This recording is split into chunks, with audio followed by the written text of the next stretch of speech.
buat kita semua.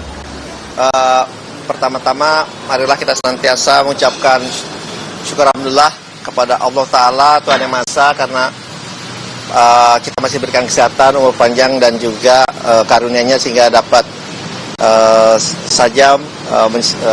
menyaksikan acara launching dari Danantara. Pada kesempatan ini saya didampingi oleh Pak Doni Oskaria sebagai Chief Operating Officers dari BP Danantara, dan juga Pak Pandu Sahrir sebagai Chief Investment Officer dari BP Danantara. Tentunya pertama dalam kesempatan ini saya ingin menyampaikan terima kasih dan apresiasi yang setinggi-tingginya kepada Bapak Presiden Prabowo Subianto dan juga kepada Wakil Presiden Bapak Gibran Rakabuming Raka yang sudah memberikan kepercayaan kepada kami bertiga untuk menjadi pimpinan di Danantara.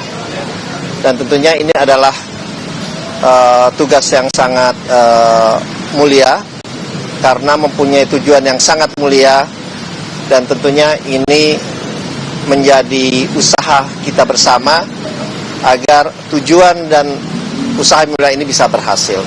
Memang Danantara ini adalah suatu sovereign wealth fund dari pemerintah yang dimana akan menjadi investment arm dari pemerintah. Tadi sudah sampaikan dalam rangka kita menjalankan perannya. Pertama tentunya adalah optimalisasi dari aset-aset BUMN, Badan Usaha Milik Negara, dan tentunya di saat bersamaan kita juga akan melakukan investasi di banyak sektor yang mempunyai dampak yang positif dan berkelanjutan dan berkesinambungan ke depannya. Pertama yang ingin saya sampaikan bahwa pesan dari Bapak Presiden bahwa Danantara ini harus dijalankan dengan tata kelola perusahaan yang benar, good governance, kehati-hatian, prudensial, transparan, dan penuh dengan integritas. Ini adalah guideline yang disampaikan oleh Bapak Presiden langsung dalam kita mengelola aset-aset BUMN dan juga dalam kita menjalankan investasi kita ke depannya. Karena itulah pegangan kita, dan buat kami yang kita lihat di dalam Danantara ini bukan hanya dari aset pengelolaan yang kurang lebih 900 miliar dolar, tetapi yang paling penting adalah misi dan tujuan dari Danantara.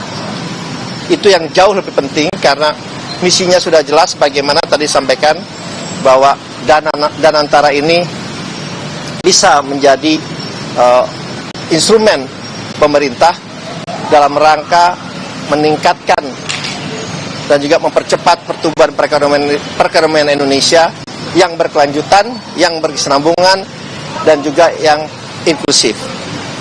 Itu yang pertama. Dan tentunya misi ini disampaikan bahwa ini harus mempunyai dampak yang besar, yang positif, tidak hanya kepada kami yang ada di Danantara dan juga kepada pemangku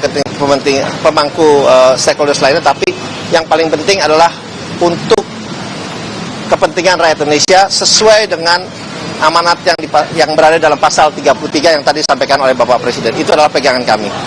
Dan kami meyakini tujuan yang sangat baik ini, yang sangat mulia ini, dan ini adalah suatu breakthrough, suatu inisiasi yang dilakukan oleh Bapak Presiden dalam rangka kita meningkatkan investasi, dan yang paling penting adalah dengan sampaian beliau bagaimana kita bisa meningkatkan penciptaan lapangan pekerjaan yang berkualitas. Itu yang paling penting karena itu adalah satu tantangan kita. Jadi oleh sebab itu kita akan melakukan ini dengan kembali lagi dengan transparan, good governance, ya, tata kelola perusahaan yang baik, dengan integritas, dan juga dengan prudent, dengan sangat kehati-hatian. Dan tentunya ini akan melibatkan, karena ini adalah milik rakyat Indonesia, ini tentunya akan melibatkan dan harus berdampak juga kepada memberikan asas manfaat yang besar kepada seluruh rakyat Indonesia.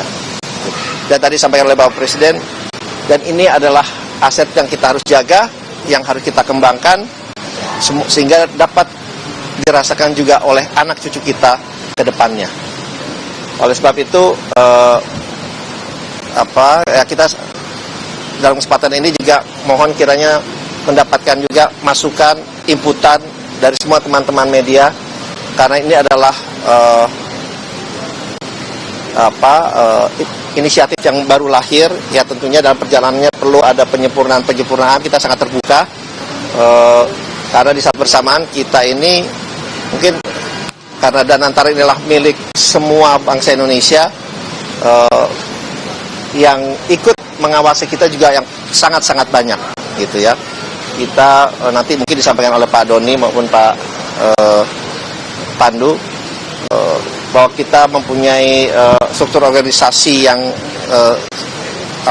berlapis. Selain ada Dewan Pengawas, ada Dewan Penasehat, ada Oversight Committee juga, pemantau, ada Komite Audit, Komite Investasi, Komite Ethical, dan masih ada lagi untuk memastikan bahwa kita menjalankan perusahaan ini dengan baik dan benar, ya. Dan kami sangat meyakini dengan niat yang baik, dengan kerja yang baik, insya Allah ini akan memberikan dampak yang sangat besar kepada seluruh rakyat Indonesia dengan kehadiran Danantara, sehingga Indonesia bisa mencapai bisa mempercepat pertumbuhan ekonomi mencapai 8% yang dicanangkan oleh pemerintah, dan kita menjadi negara dengan pendapatan high income country di tahun-tahun berikutnya. Mungkin awalnya dari saya seperti itu dulu. Terima kasih. Pak, izin pertanyaan Pak. Izin Pak Rio dan CNN ada dua Pak. Pertama soal pengumuman struktur di Danantara itu kapan akan dilakukan, dan mungkin soal siapa-siapanya Pak. Yang kedua, tadi Presiden di dalam juga sempat mengingatkan secara keras soal audit, pentingnya audit Pak. Nah ini nanti turunannya akan seperti apa? Apakah mungkin bisa dilakukan audit secara berkala begitu, dibuka pada siapa saja, bagaimana? Ya, pesan Bapak Presiden memang untuk memastikan bahwa tim yang dipilih adalah benar-benar tim yang harus profesional dan memang kompeten di bidangnya. Oleh sebab itu kami pun dalam menyusun tim kami ini dibantu oleh tim independen internasional dan juga nasional yang akan menyeleksi. Jadi mereka akan menyeleksi untuk membentukkan tim kami di segala level. Kemudian tentunya dengan bersama-sama dengan kami, tapi kita ingin benar-benar tim yang kompeten, yang sesuai dengan bidangnya, dan tentunya mempunyai visi yang sama dengan kami untuk kemakmuran Indonesia. Jadi itu yang kita akan bentuk bersama-sama. Ini proses sudah kita akan mulai sekarang, kita akan mulai, dan memang kita ingin memastikan orang-orang terbaik nanti yang ada, yang bisa menempati posisi-posisi, karena ini adalah suatu amanah yang sangat besar yang kita tidak bisa main-main dalam atau mengambil risiko dalam menjalankan di usaha ini. Soal audit tadi Pak, soal auditnya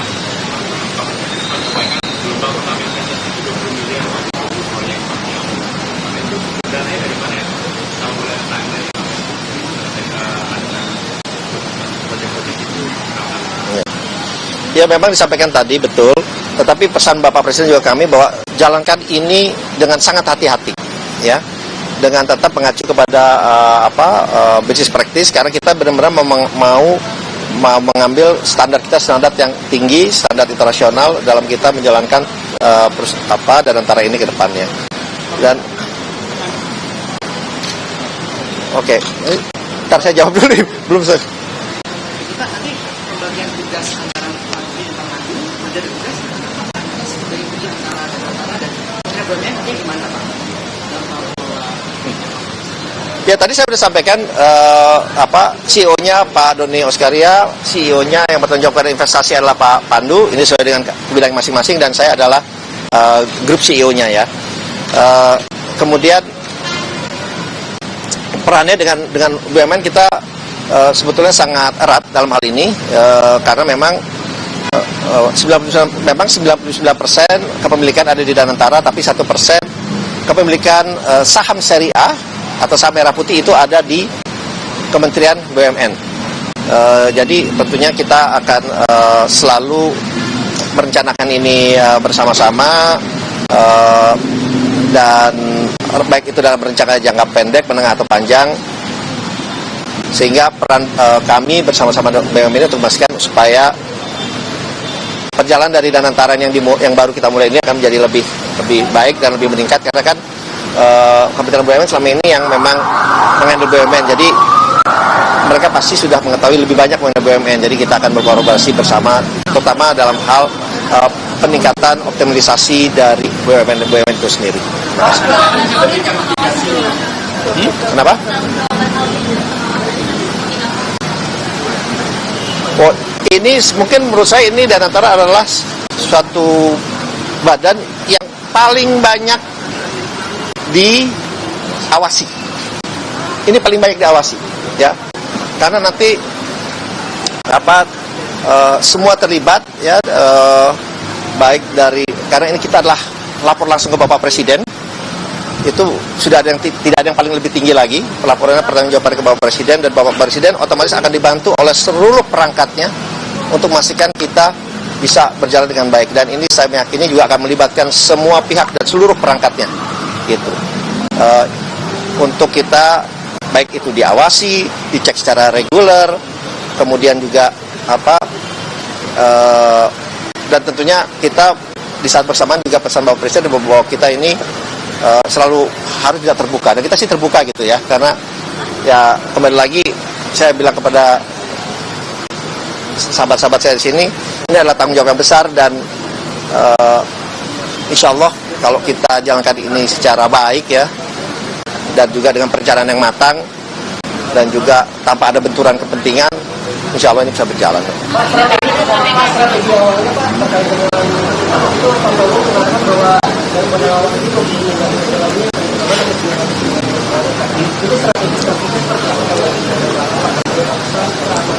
Ya, mungkin perlu saya luruskan, ya, ini dari total aset dari BUMN yang masuk ke dalam Danantara ini, nilai total asetnya adalah 900 miliar dolar, ya, itu, dan memang tadi sampaikan 20 miliar dolar itu adalah untuk melakukan investasi yang nanti akan dikelola bersama-sama melalui Pak Pandu untuk proyek-proyek yang nanti terutama dalam bidang hilirisasi, renewable energy baru terbarukan, bidang pangan, kemudian bidang energi, dan bidang-bidang lain yang tentunya mempunyai dampak ke depannya yang sangat baik, yang sangat panjang, karena kita bilang kita invest dengan Danantara, ya we are invest in the future juga.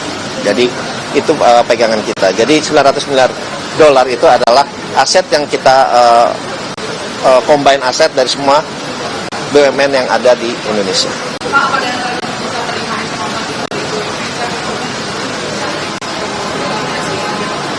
Ya, kita terbuka kok. Tadi kan sampaikan kita terbuka. Justru dengan adanya dana yang kita miliki, justru itu akan memberikan keyakinan dan juga kepastian untuk para investor juga masuk ke Indonesia. Karena kenapa? Kita tidak hanya meminta mereka untuk masuk ke Indonesia, tapi kita juga invest bareng dengan mereka. Jadi istilahnya we put skin of the game gitu. Jadi mereka akan memberikan kenyamanan buat mereka bahwa pemerintah Indonesia juga taruh duit juga kok gitu ya. Jadi kita saat terbuka, justru harapannya dengan ada Danantara ini, ya, investasi yang masuk juga makin meningkat, sehingga bisa mengakselerasi pertumbuhan perekonomian kita ke depannya.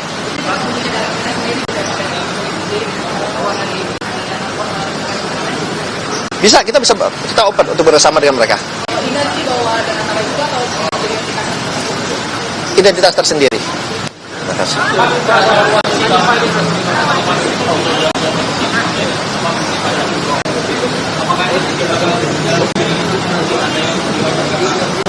Ya, saya kan Menteri Investasi dan Hilirisasi, sedangkan bidang dari Danantara justru berada dalam sebagian besar dalam bidang investasi. Justru dia akan melakukan suatu sinergi yang sangat-sangat baik ke depannya, karena dengan ini kita tidak hanya mengurus dari segi roadmap investasi, tidak hanya mengurus mengenai perizinan saja, tetapi kita bisa mengkombinasikan juga mengakselerasi dengan adanya dana yang ada di kami. Jadi itu adalah suatu kita bilang suatu terobosan yang baru, karena di banyak negara seperti di UAE juga Menteri Investasinya itu juga kepala dari sovereign wealth fund-nya.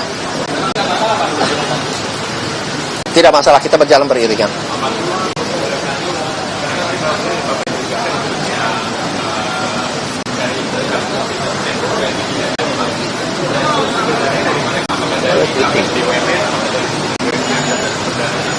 Jadi kalau sumber dana kan tadi adalah setoran modal dan juga bakal nanti dari dividen dari badan usaha yang masuk nanti di bawah Danantara.